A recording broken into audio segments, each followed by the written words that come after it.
भारतीय वैज्ञानिकों ने देश में टेक्टोनिक रूप से सक्रिय एक नए क्षेत्र की पहचान की है। देहरादून स्थित विज्ञान एवं प्रौद्योगिकी विभाग के स्वायत्त संस्थान वाडिया हिमालय भूविज्ञान संस्थान के वैज्ञानिकों ने लद्दाख के सिंधु सिवनी क्षेत्र पर अध्ययन किया और पाया कि अब तक बंद क्षेत्र माने जाने वाला ये इलाका भी टेक्टोनिक रूप से सक्रिय है। यह अध्ययन हाल ही में शोध पत्रिका टेक्नोफिजिक्स में भी प्रकाशित किया गया है। इस खोज का क्या महत्व है और इसका भूकंप अध्ययन पर क्या प्रभाव पड़ेगा, जानने के लिए देखते हैं ये रिपोर्ट। भूकंप एक ऐसी प्राकृतिक घटना है जिसका सटीक अनुमान लगा पाना अब तक संभव नहीं हो सका है। पिछले दशकों में भूकंप विज्ञान के क्षेत्र में काफी प्रगति हुई।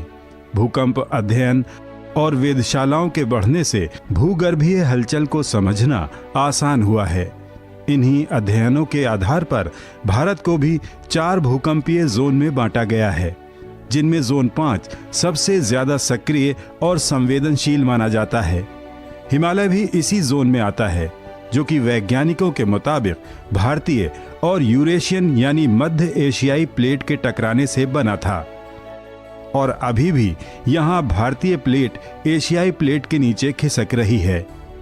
इसी भूगर्भीय हलचल की वजह से हिमालय पर्वतों में बदलाव आ रहे हैं।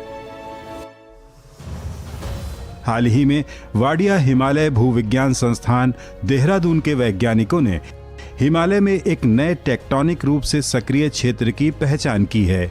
लद्दाख के सिंधु सिवनी क्षेत्र पर किए गए अध्ययन की जारी रिपोर्ट के मुताबिक अभी तक लॉक या बंद क्षेत्र माने जाने वाले इस इलाके में भारतीय और एशियाई प्लेट्स आपस में मिल रही हैं। तो हमारी स्टडी ये बोलती है कि जो सिंधु नदी जिस स्ट्रक्चर के अलोंग बहती है वो क्वाटरनरी टाइम में एक्टिव था। तो उसकी एक्टिविटी हमने फील्ड एविडेंसेस के बेस पे लोकेट किया। हमने जो पुरानी नदी का जो तलछट है वो लगभग 180 मीटर 170 मीटर ऊपर हैंग करता है प्रेजेंट डे रिवर के लेवल से।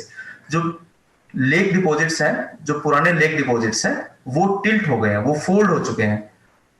ग्रेवल, जो फ्लूवियल ग्रेवल बोलते हैं, जिसको हम तलछट बोलते हैं, वो उसके ऊपर ओल्डर बेडरॉक ऊपर चढ़ गया है। तो ओल्डर बेडरॉक का ऊपर चढ़ने का मतलब है किसी की कोई टेक्टोनिक एक्टिविटी हुई है जिसकी वजह से वो पूरा ग्रेवल उसके ऊपर, जो बेडरॉक है वो ग्रेवल के ऊपर चढ़ गया है। जब हम डेट करते हैं इनको, ल्यूमिनेसेंस डेटिंग से हमने इनको डेट किया तो पता चला कि ये 78,000 साल से 58,000 साल के बीच में जो एक्टिविटी हुई है। सुदूर लद्दाख के इस क्षेत्र में किए गए विस्तृत भौगोलिक अध्ययन में देखा गया कि जहां नदियां ऊंचे उठे इलाकों से जुड़ी हुई हैं, वहां पर गाद के इलाके झुके हुए हैं और उनकी सतह टूटी हुई है।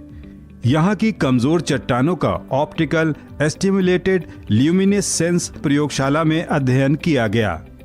ल्यूमिनेसेंस डेटिंग विधि द्वारा देखा गया कि क्षेत्र में भूकंप की आवृत्ति और पहाड़ों की ऊंचाई घटने की दर क्या है। इससे पता चला कि सिंधु सिवनी इलाके में 78,000 से 58,000 वर्ष पहले से टेक्टोनिक गतिविधियां जारी हैं और यहाँ की पुरानी परतें सक्रिय टेक्टोनिक प्लेट्स हैं।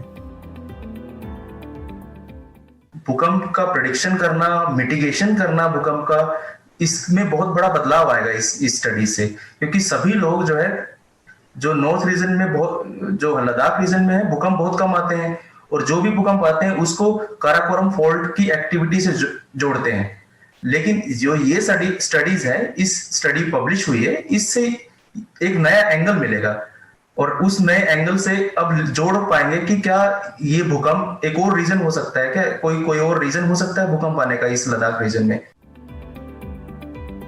हिमालय को मुख्य रूप से main central thrust MCT, main boundary thrust MBT और मेन फ्रंटल थ्रस्ट MFT से निर्मित माना जाता है। अभी तक की जानकारी के अनुसार MFT थ्रस्ट को छोड़कर बाकी सभी बंद क्षेत्र माने जाते थे और हिमालय में आ रहे बदलाव के लिए MFT को ही जिम्मेदार माना जाता था। हिमालय के सिवनी क्षेत्र को लेकर भूवैज्ञानिकों के नए खुलासे से भूकंप के अनुमान, पहाड़ों के विकास और उसके भूगर्भीय ढांचे को बेहतर तरीके से समझने में मदद मिलेगी। साथ ही इस खोज से भूकंप अध्ययन में अहम बदलाव आ सकते हैं।